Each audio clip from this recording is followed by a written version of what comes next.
rest until all Americans detained in Afghanistan and held hostage around the world are brought home.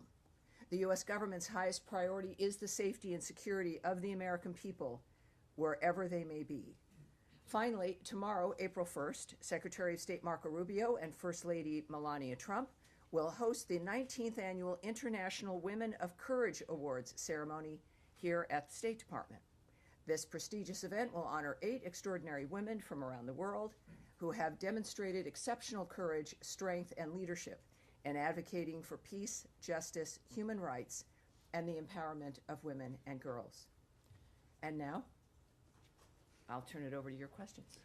Yes. Sorry, Matt did Lee. I speak out of turn? Matt Lee, oh my goodness. Almost out of turn. Matt Lee, Sorry. what can I do for you? Extremely briefly, just on the Burma, Yes, sir. Kuwait. Do you know, has the team gotten there yet, or are they still en route? We know they're in the process. I think we'll have a firm word perhaps this evening, but they're in the process of being present right there. Okay, and then secondly, I just wanted to know if you had gotten any more clarity on what I asked earlier about these letters from embassies in Europe going out to private companies and various American spaces and other type things, telling them that they are at risk of losing funding if they do not comply with the administration's DEI policies. Well, I think this is a situation of certainly an effort to comply with the executive order from the president, and it is essentially a self-certifying statement to the local consulates and embassies, those who are conveying the nature of what the American executive order was and what's expected. And so it's something that there's a dynamic when it comes to what people have already certified to, what if they may have issues, but it really is just I don't want to say informational, but it's a dynamic where the companies involved get the notice about what we expect here when it comes to products and doing business with companies and contracts and what their own policies are. So it's true, but it's again a self-certifying dynamic, and that's about it with that. All right. Yes, Andrew Mitchell. Following up on one thing and then 2 other quick points. On the DART team, have they been visaed? Do we have anyone on the ground yet?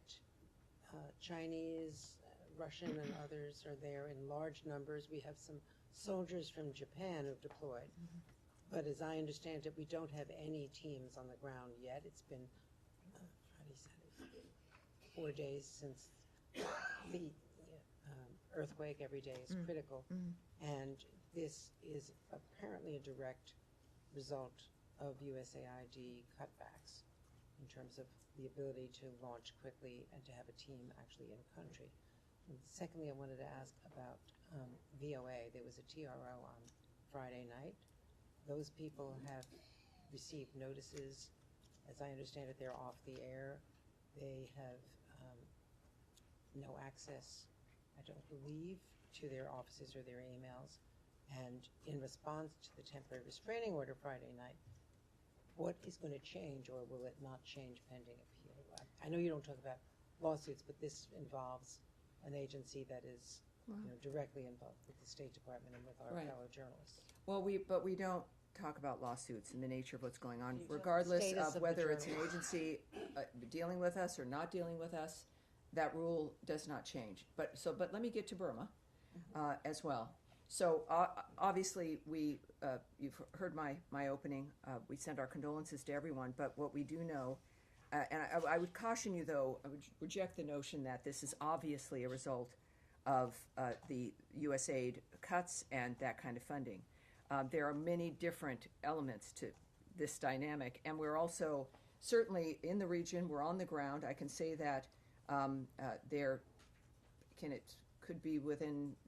Well, hopefully by this evening, that we will be added to the embassy's team's assessments of needs on the ground, and that will further inform our response. But keep in mind, of course, we've got a mission there and a team of people that these experts then will be joining.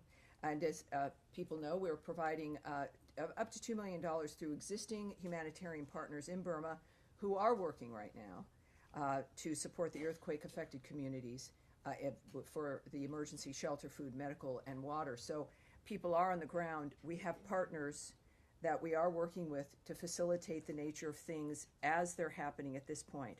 But in the past, during earthquakes, the Fairfax team with their dogs and their expertise would go all over the world. Turkey, in instances, I think Iran as well, as, you know, the Israeli team would join. I mean, there are experts that we have always provided. Sure. And we physically, or in contrast to what we see visually, you know, people digging by hand and by equipment, people out with China on the back of their yellow jackets.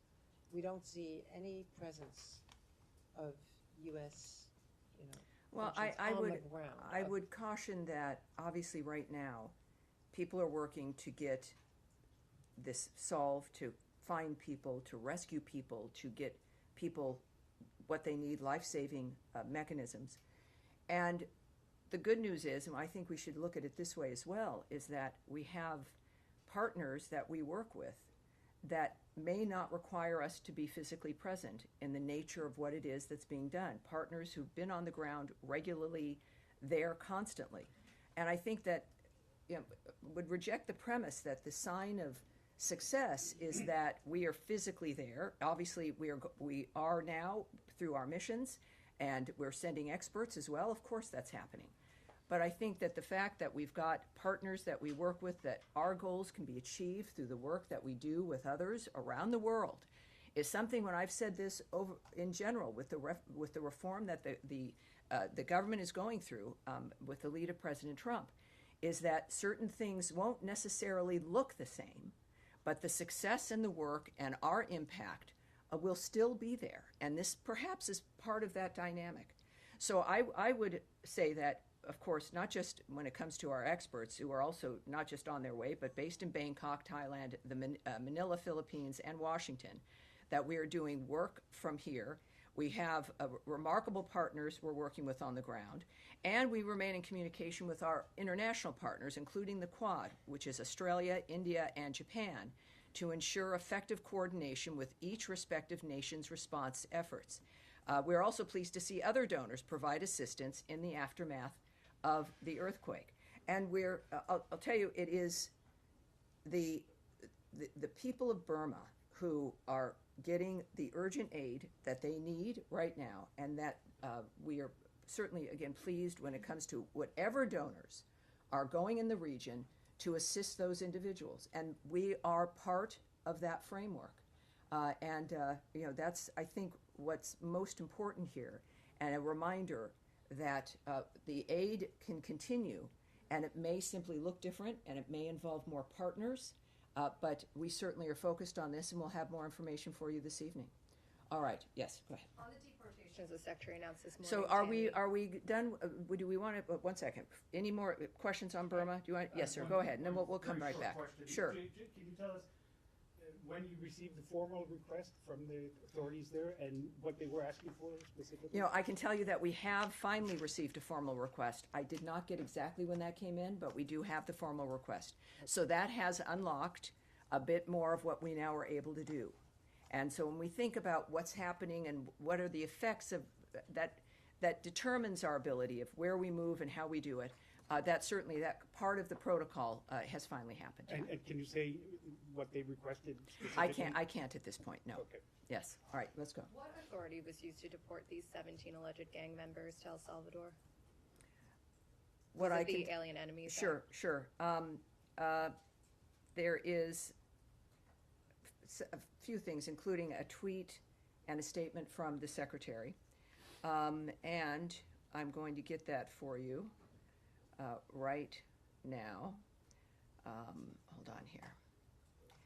Because this is part of what we do know, of course. I think what's important is the fact that the President and the Secretary have made it very clear, well, really from day one, that the security of the United States is top priority. The nature of the crime that's happening here and the ability of our nation to remain a sovereign and safe and secure Sure, but can you nation. say yes or no, was the Alien Enemies Act invoked to be able to deport these 17 I individuals? And how does cannot, that when we're thinking about the legal process, I'm going to try to tell you what the things that I can comment on and what I can talk about, and I can't really discuss that at this point. Would that not be a violation of the federal court order? If I'm the not going Alien to be Enemies Act speaking was on invoked? any of that aspect.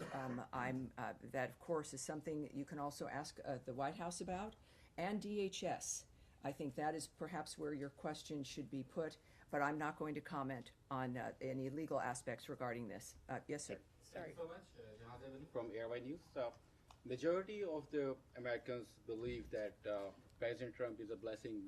I'm sorry, can you repeat that, please? Majority of the Americans believe that President Trump is not only a blessing for this country, but a blessing for the whole world. He's a peacemaker.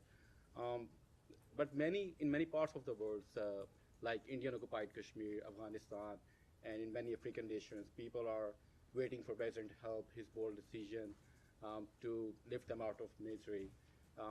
So people believe and know that President Trump will make America great again, but will he make this world great again? Is that easy? It's like, okay. Well, I support President Trump, and I think that the majority of Americans who gave him this mandate understand that that's what is possible. We saw that happen in the first term. We've seen the nature of his impact even as a businessman in the United States when it comes to the impact on cities and states and the country as a whole, to the point where the American people made him the President of the United States. Clearly, a financially stable America, a strong America, for as long as we've been here, has made the difference in the safety and security of the rest of the world. That is the kind of dynamic that the world wants and expects. President Trump embodies the nature of our original founding about what America is for and the nature of what it can accomplish when it comes to sticking with its values and making sure that we're safe and secure and that we respect ourselves and implement our values. I have one more. And when that happens, the rest of the world is safer and more secure. I have All one right, more. sure. Thank you. U.S. Commission on Religious Freedom recently released their annual report and recommends to put India into CPC list, country of particular concern. U.S. Commission also requested Secretary Rubio to put sanctions on Indian intelligence agency RAW for their involvement in the murder plot of a U.S. citizen and harassment of journalists, academics based here in U.S. So is U.S. State Department going to consider these recommendations from Well, the as Commission? I will not discuss negotiations or diplomatic considerations in that manner at all, but I do, let's take a look at where that stands and the reference to that. But that's not something that is